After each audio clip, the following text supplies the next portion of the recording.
Isn't it peculiar that in an era where we can transmit high-definition images across galaxies, we still struggle to understand our neighbors?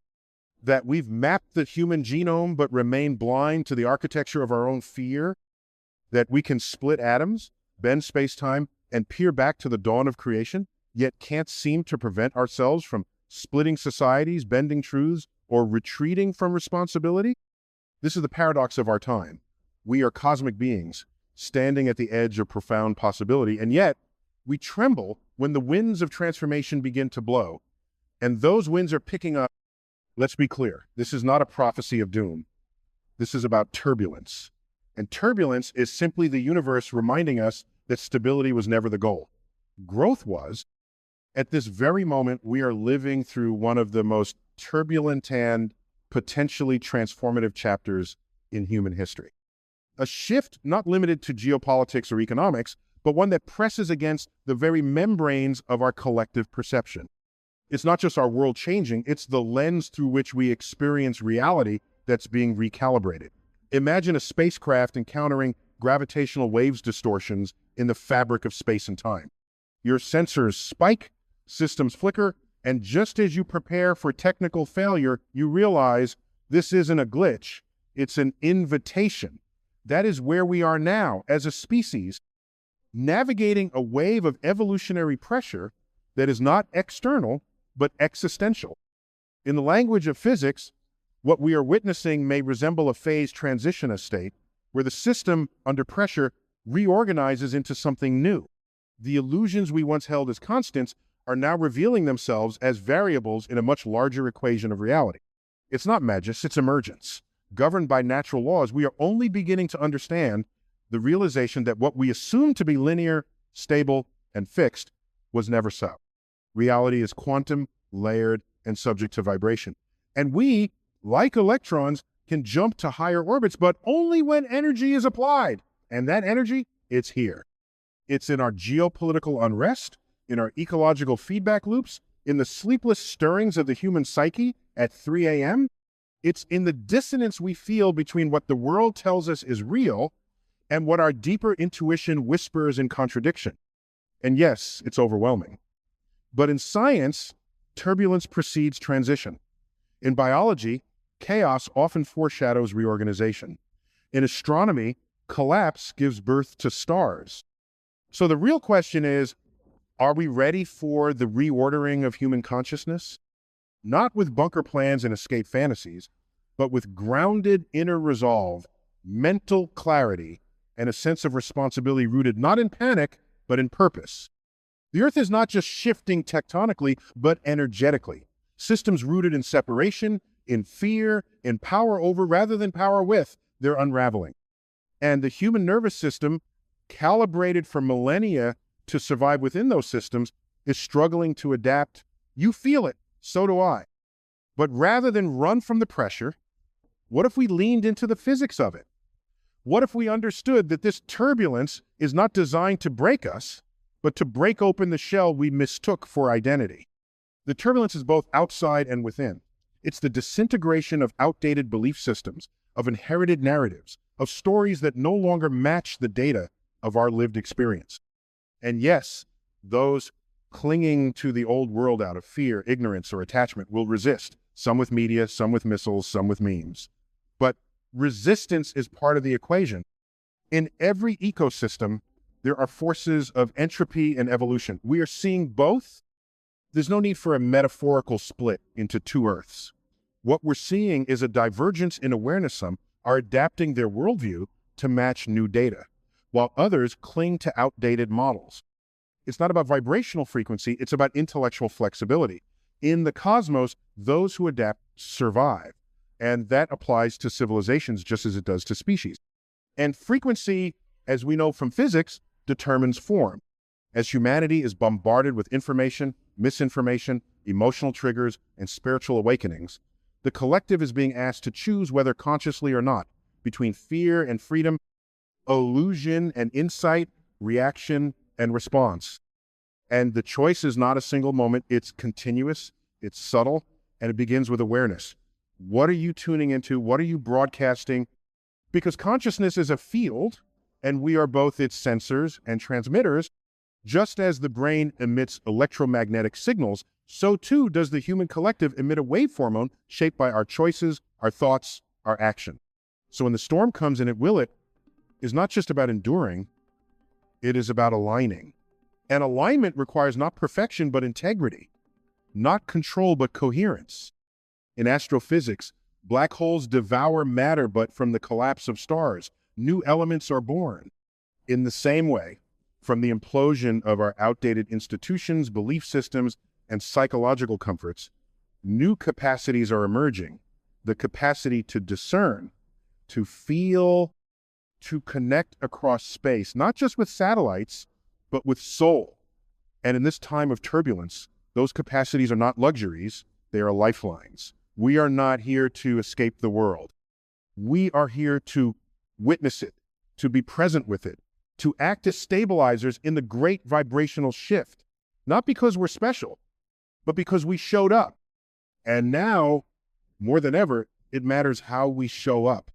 And let us be honest with ourselves. Turbulence doesn't feel graceful.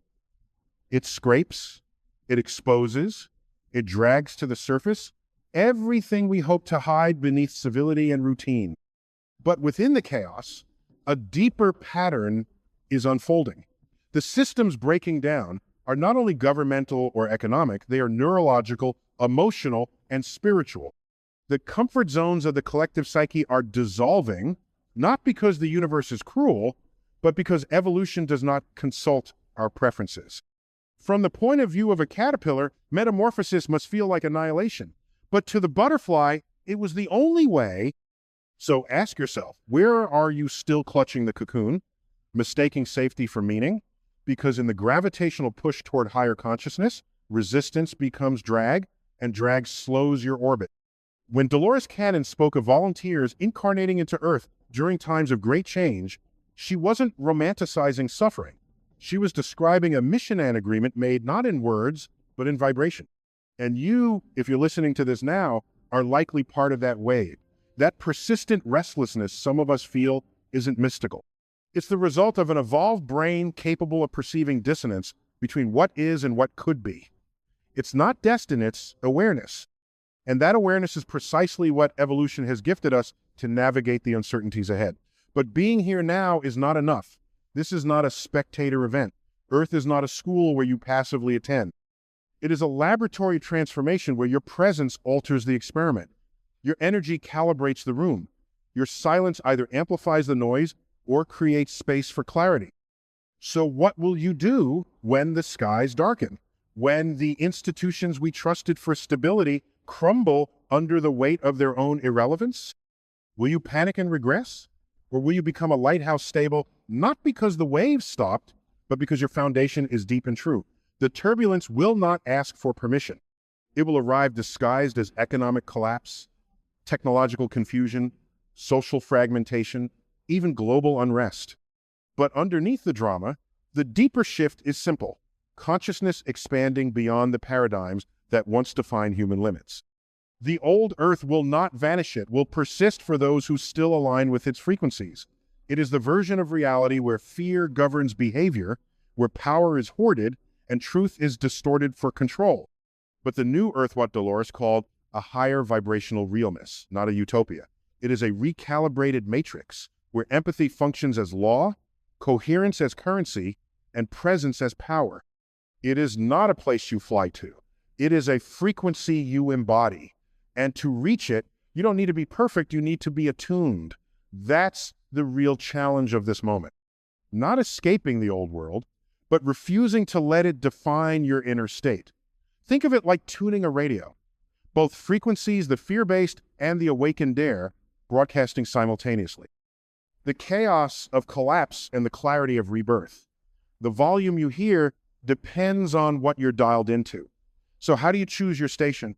Through breath, through attention, through acts of grounded compassion, through questioning the narratives you inherited, not out of rebellion, but out of reverence for truth. In the coming years, as turbulence increases, the human psyche will face a crisis of coherence. People will no longer know what to trust, governments will contradict themselves, media will devour itself, algorithms will entangle fact and fiction until even logic begins to feel like smoke. This is not failure. It is the natural consequence of a system collapsing under the weight of its own dissonance. But in that vacuum of confusion, a new clarity can emerge if we are still enough to hear it. That's why inner work is no longer optional. Mental discipline is not a luxury. Emotional intelligence is not a TED Talk topic, it's a survival trait. Because when old belief systems crumble, they don't go quietly.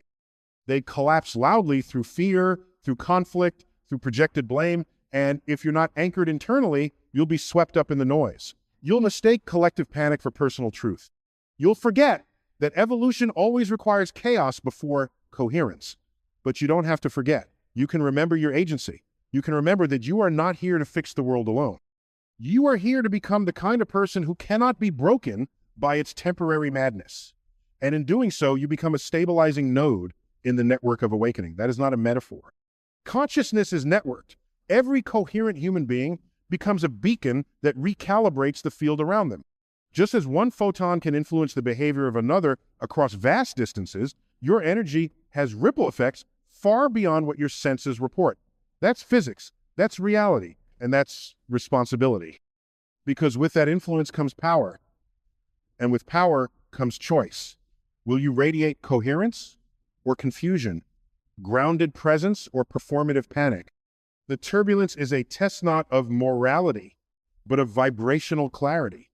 And when the test arrives, you will not be judged. You will be reflected.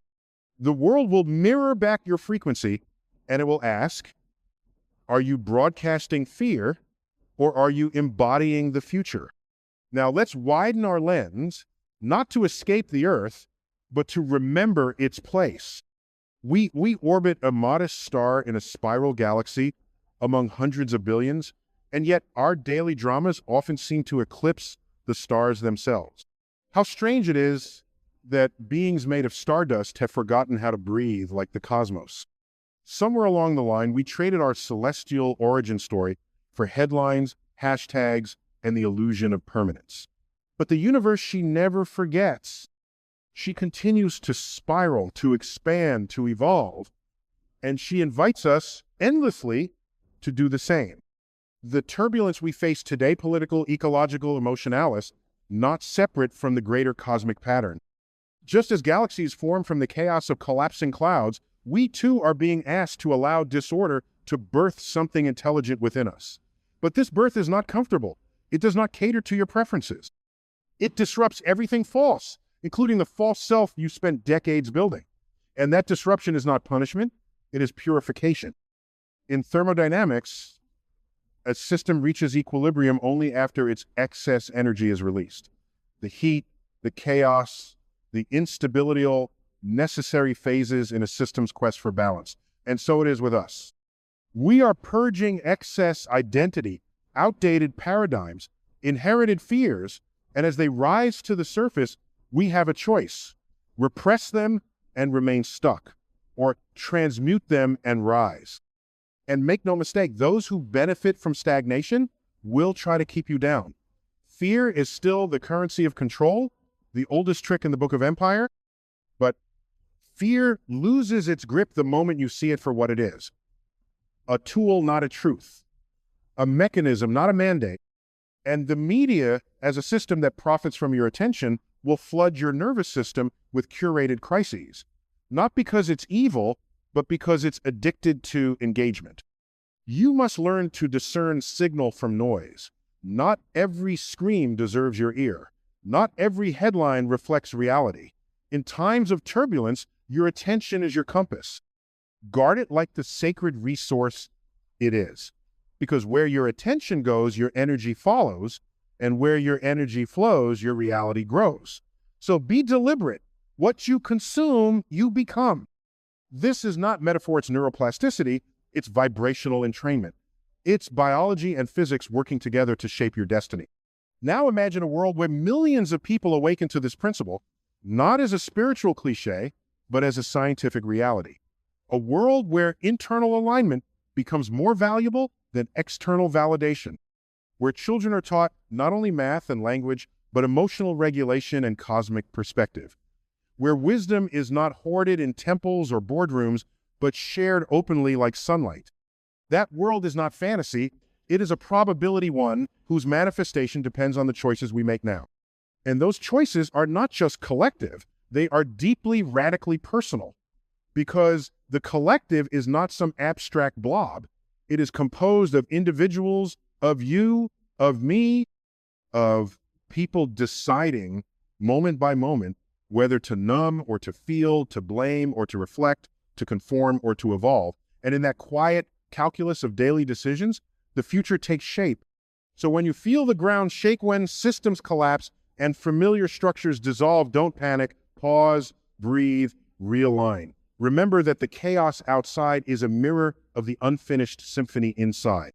And your role is not to drown in the noise, but to tune your instrument, to add harmony where there was dissonance, to bring coherence where there was confusion. This is what it means to be a stabilizer. Not someone who knows everything, but someone who can remain present when others forget how. And presence, my friend, is a form of gravity. It holds others in orbit.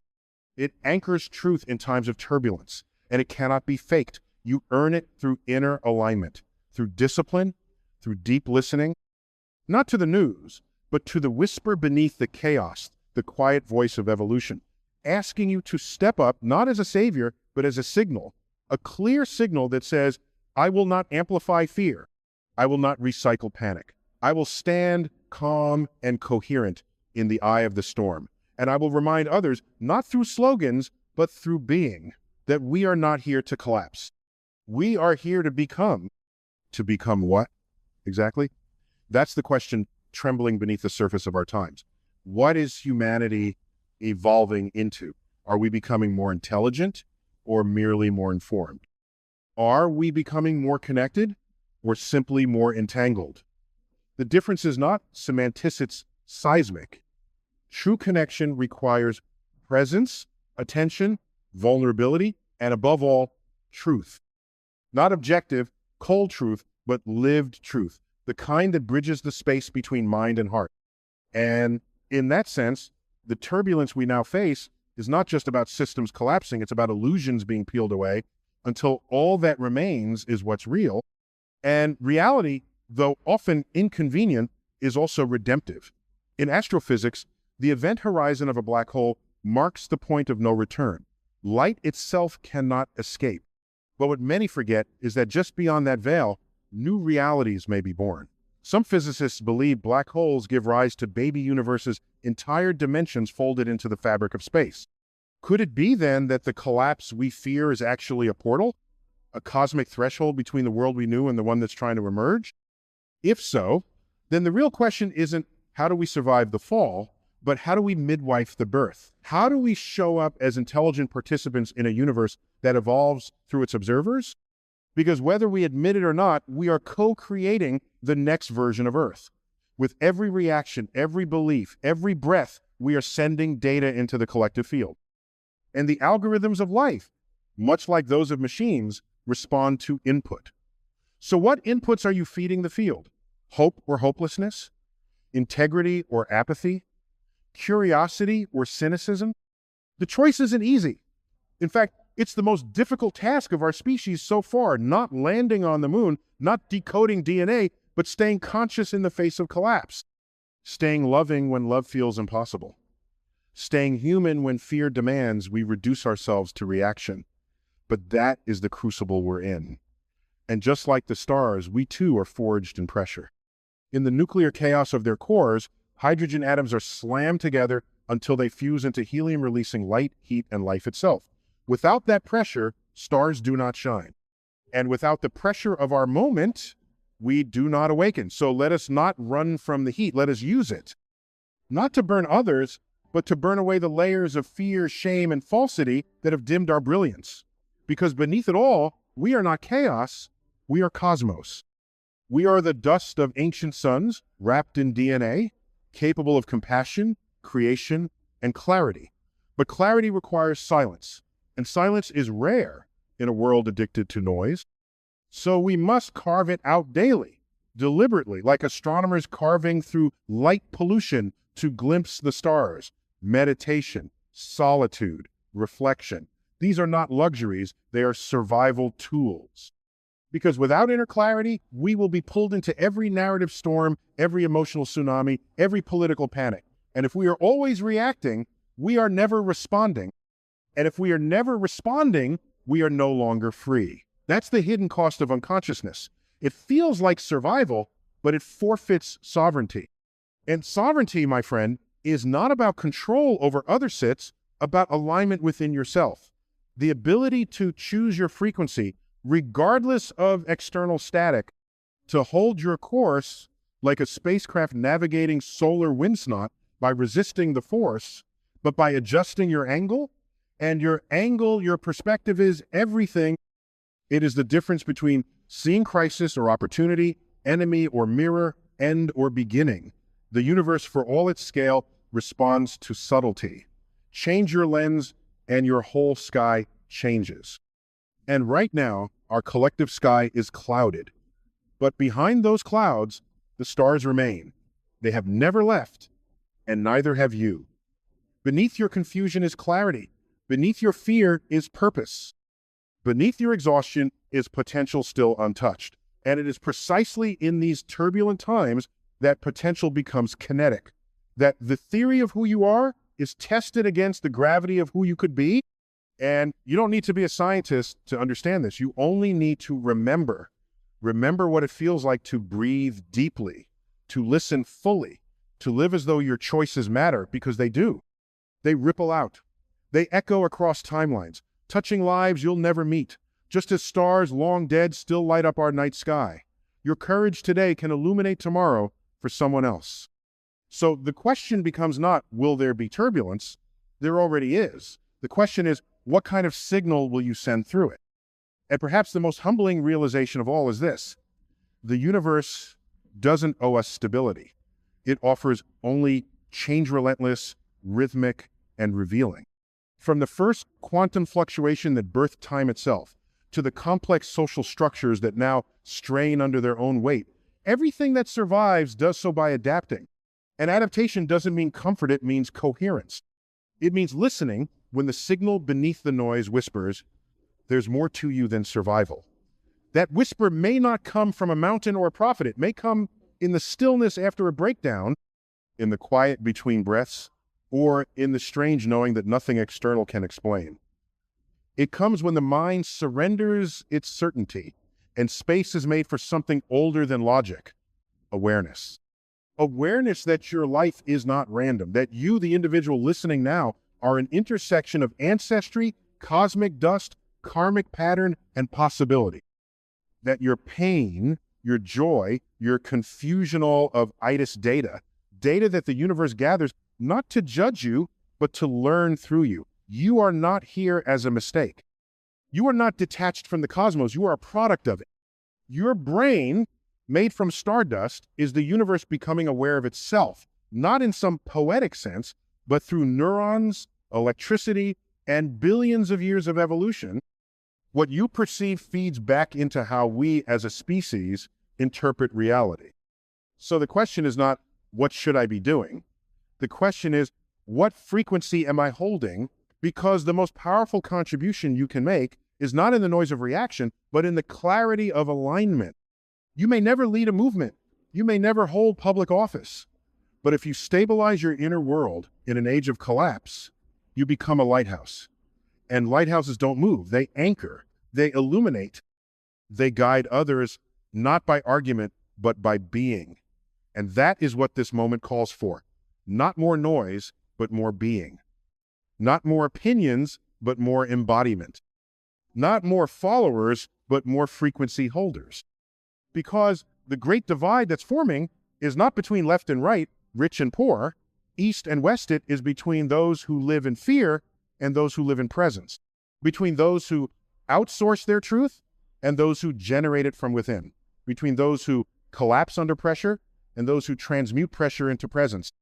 And the irony is that this divide has nothing to do with intelligence, education, or even belief. It has everything to do with coherence.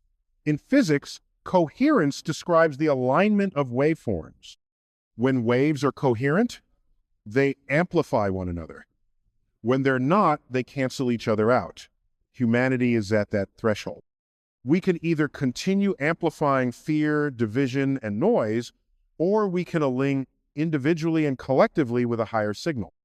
A signal that transcends the noise of history and remembers we are not enemies. We are nodes on a planetary nervous system waking up to itself. And yes, there will be tremors. There will be systems that resist, truths that sting, and nights that feel endless.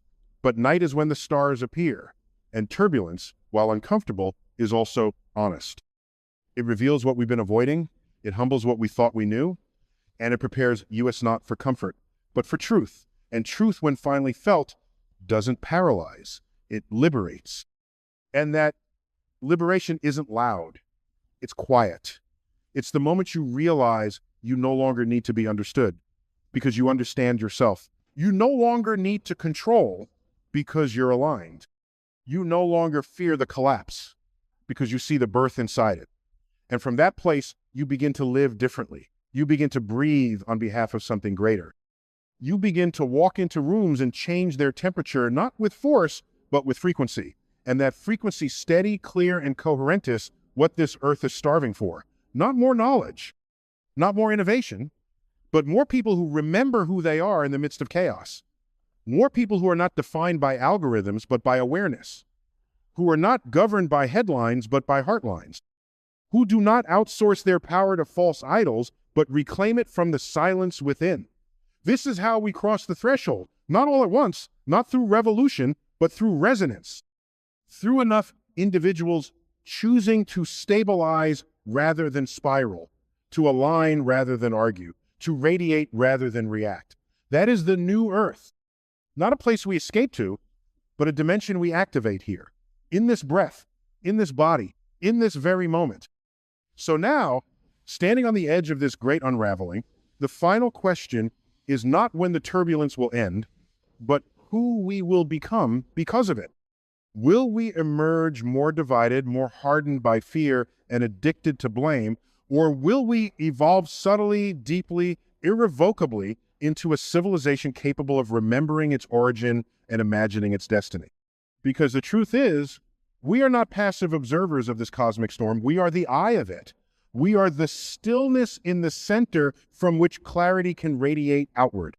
And that stillness is not found in theories or doctrines. It is found in you when you choose to be fully here, fully conscious, fully willing to take the next step, not because it's guaranteed to succeed, but because it's true. And in that choice, you align with a deeper law, not man-made, but universe-born, a law that favors coherence over chaos, truth over comfort, evolution over inertia.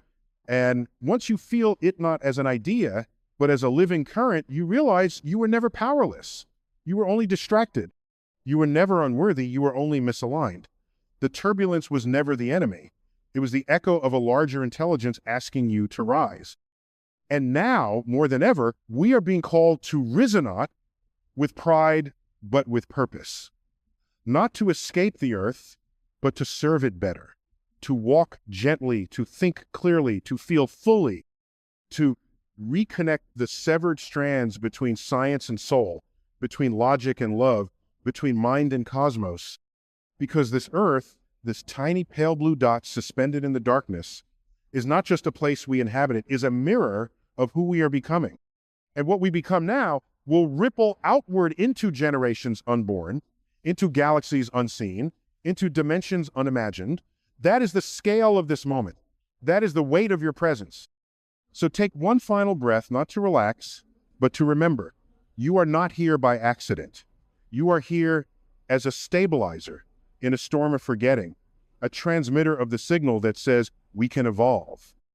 We can harmonize. We can remember who we are, cosmic, conscious, and capable of shaping a world worthy of the stars that made us.